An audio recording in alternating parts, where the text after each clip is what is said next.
Sekolah yang harusnya jadi tempat yang paling aman buat anak-anak nih kawan, tapi nggak ada yang nyangka, nggak ada yang tahu, malah menjadi tempat penghilangan nyawa yang paling brutal di akhir bulan Oktober ini kawan. Jadi ini adalah salah satu anak perempuan yang masih sekolah gitu kan, umurnya masih 16 tahun pak.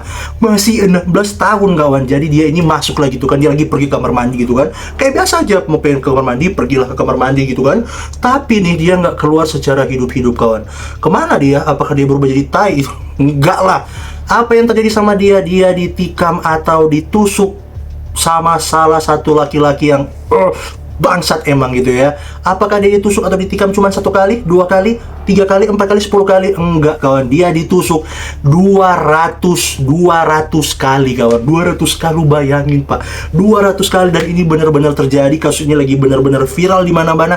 Dan yuk kita bahas tentang kasus ini kawan. Sebelum kita lanjut kawan, welcome back with me Moses Wower di channel Elmos Wower gitu ya kan. Thank you banget yang udah mau ngeklik dan mau nonton video ini. Dan seperti biasanya di kosan gue yang ya sama aja gitu ya kan, gue akan membawakan satu kasus yang cukup menegangkan, itulah pokoknya. Dan ini kasus benar-benar lagi viral gitu kan di media sosial gitu kan, di mana-mana, di TikTok, di Instagram, di mana pokoknya di semua platform itu lagi viral tentang mahasiswa, tentang perempuan ini kawan gitu ya.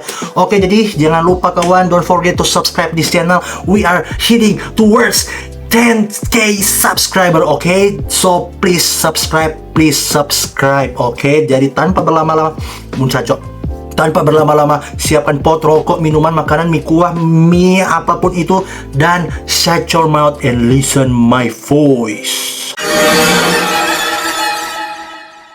Korban ini kawan bernama Yap Sing Suen kawan. Nah, Yap Sing Suen gitulah. Nah, dia ini masih berumur 16 tahun kawan. Buset, masih 16 tahun, cok. Nah, si Yap Sing Suen, kita panggil Sing aja ya. Si Sing ini dia itu bersekolah di salah satu SMK yang berada di Malaysia, dan sekolah itu bernama SMK Bandar Utama Damansara kawan, di Malaysia gitu kan. Dan si ibunya dari si Sing ini itu bernama Wong Li Ping gitu ya. Nah, ini adalah kesaksian atau pas waktu diinterogasi gitu kan, wawancara dari si ibunya ini, si Wong Li Ping ini. Nah, jadi menurut ibunya gitu kan, si Sing ini itu adalah anak yang rajin gitu kan, dia aktif di sekolah, sopan, dan gak neko-neko gitu. Bahkan ya, 2 hari sebelum kejadian ini itu, si Sing ini itu sempat menjuarai tingkat kedua sih, tetap ya namanya juara gitu ya kan. Dia itu sempat menjuarai salah satu turnamen badminton di sekolahnya dia yang si SMK Bandar Utama Damansara ini gitu kan. Dia sempat menjuarai itu ya. Dan lo tau lah, namanya orang-orang atau murid-murid yang berprestasi, apalagi suka ikut lomba begitu-begituan ya, murid-murid yang biasanya ya aman-aman aja, nggak suka bikin masalah gitu ya kan. Dan dia ini adalah orang yang rapi gitu di saat ke sekolah gitu, disiplin, sayang sama orang tua, nggak pernah berantem sama teman-temannya, dan pokoknya nggak punya musuh gitulah ya. Pokoknya tipikal orang atau teman yang kalau di saat lu berteman sama dia ya, lu akan nyaman banget gitu, lu akan fine-fine aja gitu, karena orangnya positif gitu ya kan.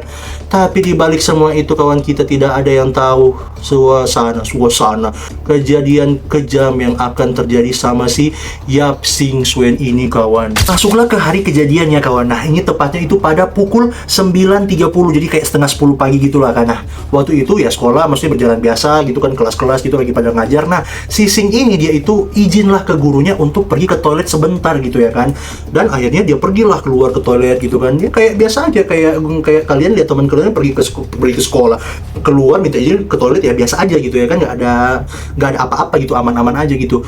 Tapi siapa yang tahu kawan, kalau itu adalah tindakan atau langkah dari si Yap Sing Suen ini terakhir sebelum dia ternyata meninggal dunia kawan. Nah, jadi si Yap Sing Suen ini, si Sing inilah, nah dia tuh datang ke toilet, masuk kan gitu kan. Nah, di toilet di sini itu kan kayak ada petak-petakan gitu ya kan. Pas dia buka, dia masuk, ditutup lah pintu kan, sudah. Tapi ternyata kawan, di dalam toilet itu udah ada salah satu laki-laki yang menunggu si Yap Sing Suen ini masuk kawan. Pelaku ini ternyata kawan adalah laki-laki yang berumur 14 tahun kawan, 14 tahun kawan. Nah, dia ini dari media mengatakan waktu di saat Yap Sing Suen ini udah datang ke kamar mandi dan dia masuk tuh kan ke WC, dan ternyata si laki ini udah menunggu gitu kan. Pas dia nunggu, akhirnya pas Yap Sing Sing ini, pokoknya si Sing ini masuk gitu kan. Nah, dia mencobalah untuk membuka pintu dari si kamar mandi yang si Sing ini masuk gitu kan. Tapi karena dikunci dari dalam gitu kan, akhirnya kan dia susah masuk tuh. Dan ternyata apa yang dilakukan dia memutuskan untuk loncatlah ke dalam dari apa maksudnya itu kan di WC itu kan kayak ada pembatas-pembatas gitu kan, kayak entah itu kayu apa gitu, pokoknya pembatas gitu lah. Dia loncat, dia manjat itu terus loncat, dan terjadilah kasus itu kawan, terjadilah tragedi yang mengerikan ini kawan. Nah, ibunya dari si Yap Sing Suen ini itu pas waktu di press conference itu bilang, pas kejadian terjadi, si anaknya ini itu bukan cuma ditikam atau ditusuk itu 1, 2 kali, 10 kali, bukan kawan. Berapa kali? 200 kali kawan. Lu bayangin deh, buset, dah 200 kali ditusuk, ditikam, itu gimana modelnya coba gitu ya kan. Gua aja bayangin aja udah nggak bisa kebayang gimana bentuknya dari si badan Yap Sing Suen ini kawan. Buset dah, gila, dari badan gitu kan, kepala, leher, kaki-kakinya itu ditusuk, pokoknya totalnya 200 tusukan kawan.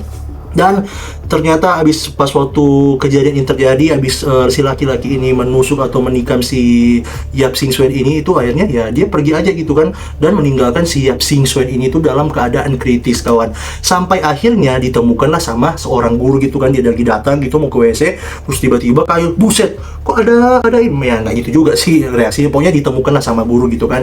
Tapi pas waktu mau dibawa ke rumah sakit gitu kan, apakah dia berhasil selamat? Enggak kawan, sudah terlanjur meninggal dunia kawannya. Tapi ya lu bayangin aja kawan, maksudnya 200 tusukan loh, maksudnya buset, 200 tusukan masuk di badan itu, gimana caranya masih bisa hidup cok. Yang bikin parahnya di sini kawan, ternyata si laki-laki yang menghilangkan nyawa si Yap Sing Suen ini itu, dia itu nggak ada hubungan sama sekali, atau pokoknya nggak ada hubungan apapun sama si Yap Sing Suen ini kawan. Dia itu bukan teman, bukan kawan, bukan mantan, pokoknya ya nothing, bukan orang bukan siapa-siapa gitu buat si Yap Sing Suen. Pokoknya mereka nggak saling kenal gitu.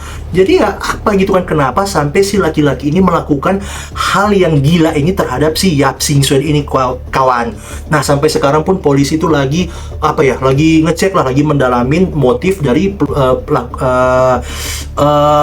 pelakuan dari si pelaku ini kawan. Nah, dari info juga, dari media juga itu sempat bilang, yang gue dapetin infonya gitu kan. Nah, mungkin si laki-laki ini itu dia punya masalah mental. Ada juga yang bilang dia itu terpengaruh sama game atau terpengaruh sama dunia luar gitulah. Tapi ini belum benar-benar dikonfirmasi kalau ini betul-betul faktanya gitu. Ini masih kayak ya sekedar pemahaman orang belaka aja gitu ya kan, kayak mereka mikirnya kayak segitu aja gitu kan. Ya, yang pasti pelaku langsung ditahan sama polisi di bawah undang-undang anak-anak di bawah umur kawan. Tapi ya keadaan hati atau isi hati sang ibu dari Yap Sing Suen ini itu ya pasti sedih lah kawan. Lu bayangin, anak kesayangan dia, anak yang berprestasi, anak yang benar-benar mungkin dibangga-banggain, bukan mungkin sih ya, pasti namanya anak pasti dibangga-banggain sama orang tua gitu kan, apalagi dia murid berprestasi gitu kan, sering ikut lomba gitu kan, dan meninggal begitu saja dengan keadaan maksudnya 200 tusukan kawan. Buset dah. Akhirnya kawan, dengan tragedi atau kejadian yang sangat tragis, yang sangat mengerikan ini terjadi kawan, akhirnya berita ini pun viral gitu ya kan, viral kemana-mana. Dan akhirnya dengan kejadian ini kawan, sorry kok buat ketawa ya, buset lah. Pokoknya dari kejadian ini banyaklah orang-orang atau murid-murid itu jadinya takut pergi ke WC sendirian kawan. Sorry. Pokoknya maksudnya akhirnya mereka takut ke WC sendirian, pergi sendirian, karena kejadian ini jangan sampai terjadi sama mereka lagi gitu ya kan. Bahkan ayah tiri dari si Yap Sing Suen ini itu mengatakan HP itu di sekolah itu bahkan itu maksudnya ketat gitu, mereka itu nggak bisa bawa HP ke sekolah gitu, maksudnya diperiksa gitu di sekolah gitu kalau mereka nggak membawa HP kawan. Pokoknya mereka nggak dibolehin lah bawa HP.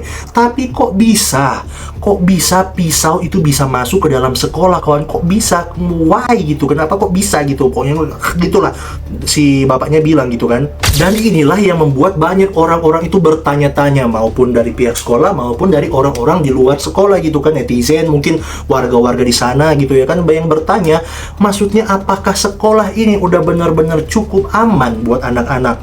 Kalau bisa dibilang aman, kok bisa kejadian kayak seperti ini? Kok bisa ada terjadi penikaman di dalam sekolah? Dan brutal lagi kejadiannya. Coba gimana? Apakah udah aman gitu ya kan? Apakah ada tanda-tanda anak ini butuh pertolongan psikologi tapi nggak ada yang nyadar juga gitu ya kan? Apakah ini adalah salah satu tindakan bodoh amat dari sekolah gitu kan, yang mementingkan HP doang yang nggak bisa dibawa gitu ya kan? Dan ya kawan, dengan kasus ini bukan cuma sekedar kasus yang kriminal, bukan cuma kasus kriminal biasa atau tragedi kriminal yang biasa aja, tapi ini adalah salah satu wake up call kawan, dimana ya dunia sekarang dengan kejadian ini anak-anak dari sekolah pun jadinya takut kawan. Bukan takut nggak bikin tugas, bukan takut sama gurunya yang killer, tapi takut sama kejadian seperti ini. Apakah nanti aku pergi ke sekolah nanti aku meninggal gitu ya kan? Kan jadi tanda tanya gitu kan, apakah sekolah sekarang benar-benar aman gitu ya kan? Ya mudah-mudahan nggak sempat terjadi lah ya sampai di Indonesia gitu, jangan sampai lah gitu ya kan. Jadi ya disitulah ini pentingnya bagaimana ya kita untuk mendidik atau orang-orang tua ini mendidik anak-anaknya untuk ke jalan yang benar gitu ya kan. Didiklah mereka untuk berpikir jernih gitu kan, jangan bikin dia kayak kena mental atau sering dimarah-marahin gitu lah. Pokoknya kalian gitulah, gua nggak akan bahas di sini gitu ya kan. Nah gimana ya, dunia makin gila bro. Bukan masalah dunia ini negara maju atau negara berkembang, tapi ya semua aja tetap bisa kena kalau kita itu tutup mata kawan. Jadi ya gitu aja kawan untuk kisah saat ini gitu kan, kisah malam hari ini kawan. Mungkin mohon maaf kalau gue mungkin menceritakan ini agak singkat, agak pendek gitu ya kan, tapi ya itu aja yang gue dapetin. Dan mudah-mudahan kalian masuk di otak kalian dan kalian ngerti gitu apa yang terjadi sama kasus ini kawan. Dan ya dari kasus ini pun kita belajar sebagai orang tua ya di luar sana juga gitu kan, apalagi kalian yang mungkin akan jadi orang tua atau mungkin ada orang tua yang menonton video ini gitu kan.